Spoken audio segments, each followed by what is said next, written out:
I don't get mad at him. I don't get upset with him. I don't care that he is bucking. Because thankfully I read it before I got on him. And if I was on him, I might care a little more. But if I'm on the ground, I don't care what he does. I can just arrange it to where he'll be a little happier about life when he quits doing what he's doing. And it doesn't matter to me how long he bucks. It doesn't matter to me how long it takes him to find it. What does matter is his attitude that comes through. So I don't want him to view me as there it is.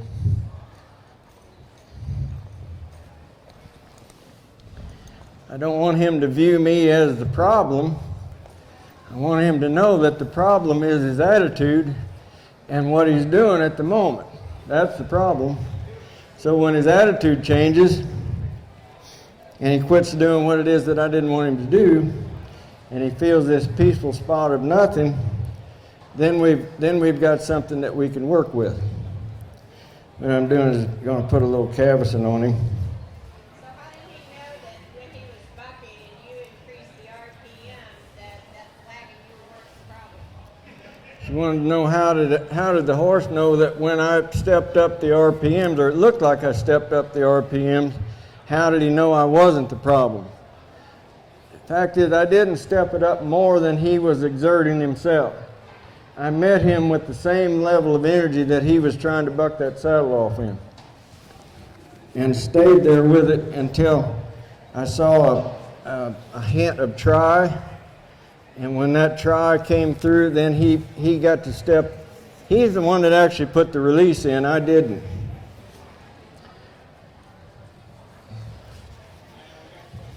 So when I first put a bridle on the horse, the first thing I'm going to do is put their nose all the way through the headstall, just like that. And then I'll change hands. I put my right hand up here, my left hand down here. Now I'm gonna just hold that bit and put my thumb on top of his tongue. And when he's licking on my thumb, then I lifted the bridle up into his mouth with my right hand. Step this on.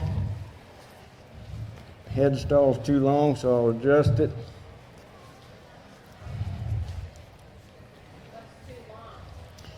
Well, I mean, if it's hanging down there getting ready to hit his front teeth, that's too long. I like to have it up, just up to the corners of the mouth.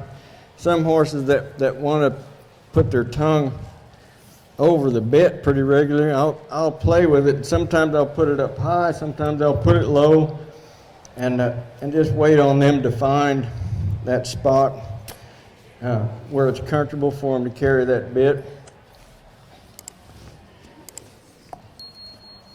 A horse will avoid you in several different ways, but with their head, they'll avoid you by being too high or being too low.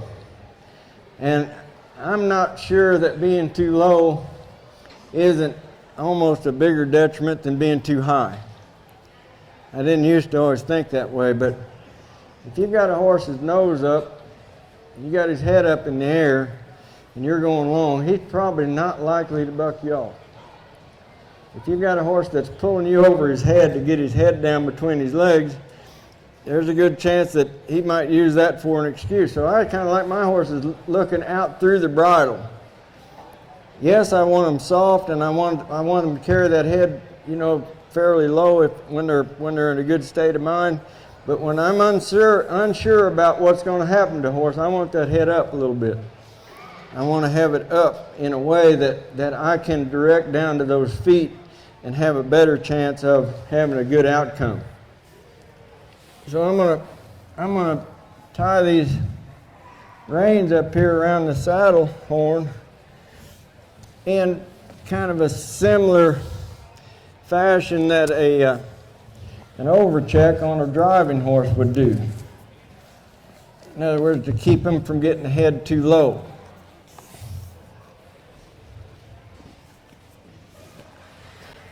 And then I'm going to just take a simple rope and I'll rig this up, and I'll go from outside the bit to inside, and then come back up and tie it off to my saddle. I just use a bowline knot right here and tie it off.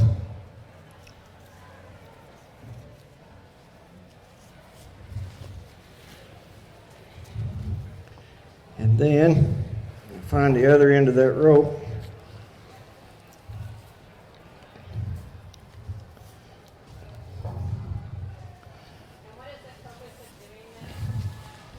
Well, to me, it's to find out where this horse is. I don't know what his mouth feels like yet. If I get up there and I've got a horse that's been taught to be defensive in his face, a horse that will pull on your hands will buck you off. Now, I want to know before I get on, is he going to pull on my hands or is he going to honor and yield to that bit? So this is another way, just like I knew when I saw the back cinch go on, I knew he was going to buck. So I dealt with it before I got committed in a vulnerable position where I'd either ride him or get back up and try to ride him again. And if you can ever keep from getting in that spot where they've got such an advantage where you're at risk of getting knocked on the ground, you're in a lot better position. So that's what I'm doing with this rope right here is rigging it up so that I can ride him essentially without being on him. Another bowline knot here.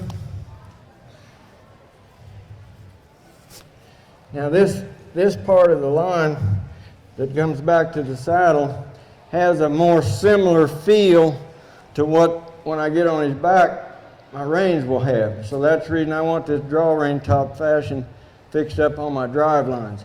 I very seldom ever ride a horse in draw reins, but I find that driving them in a draw rein helps me a lot. It helps me to help a horse.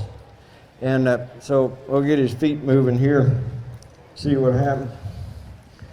Draw reins can be a real detriment to ride with, I think, because they'll oftentimes load a horse up on their front feet. And you get a horse standing on his head, you get him carrying more weight on his front feet, his back feet are back there doing nothing. That doesn't do anybody any good. In order for a horse to benefit from rig like this, they've got to be going forward. And I can provide the forward motion on the ground on a horse that might buck with a little more authority than I probably would be able to do if I was on his back. You know, when you're on their back, there's sometimes you're just up there hoping things are going to work out, and I don't like to put myself in that position.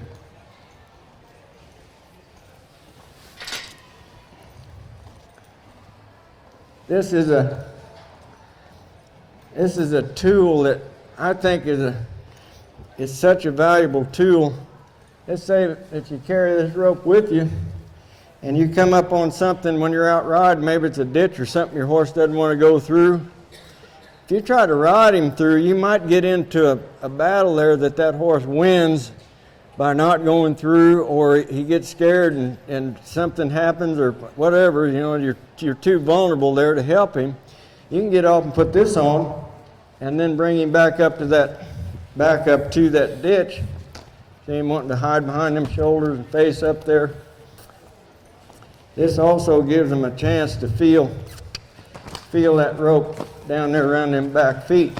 He's a little bothered about that, so he's doing way more than I'm asking him to do. Just let him work it out. We're going to turn right here, send him around there. Opportunity right there. See, that rope was hung underneath that stirrup. So I didn't coddle it out. I just let it happen. Did you see right there in front of Lance, right over here, the time before there was a mental change took place in that horse. He softened up. He got respectful. Now he's running off. We'll send him back through, get that stirrup out of there. I'm holding him into, let's say, 1,500 RPMs and letting him experience that. I'm waiting for him to quit pulling to the outside. Right there he came off. Right there he's pulling to the outside. There he came off. By coming off, I mean he's honoring that outside line and he's moving closer to me. So the outside line in this position is essentially what my right leg would be if I'm on him. And I'm I am my left leg right here. So if I need more, I'll put a little more energy out towards that stirrup. If I need less, I'll take it off, pull on him a little bit. And you see that horse coming in, getting soft. Now we're getting some change.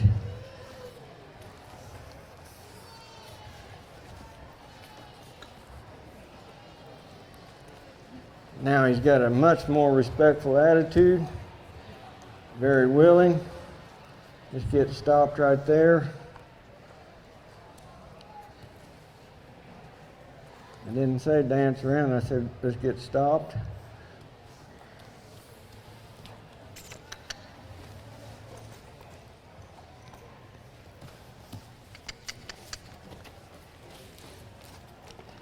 And I want him to stop. He got bothered. So he wants to move on, so we're going to party on. Get up.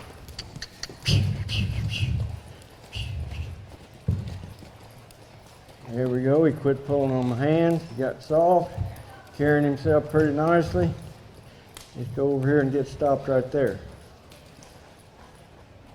Stop pushing on the bit all the way. But he did find a way to get it transferred down to his feet and come back off of it, so I'm going to let him have a minute there.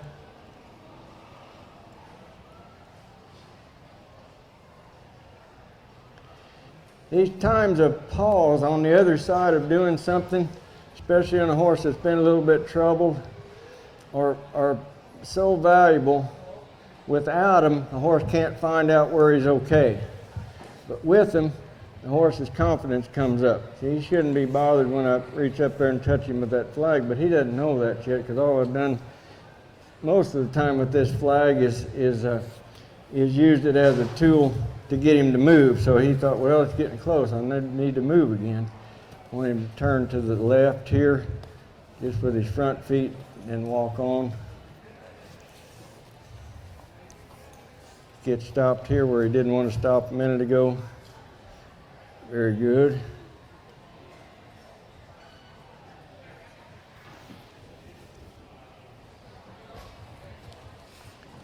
Too troubled about being touched by this flag, so I'm going to let him wear it there. I'll just get a little closer to him.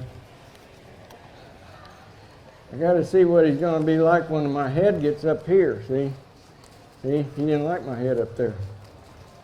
So we'll expose him to a little bit of that before we get up there. Get stopped right here. Now he's behind a bit.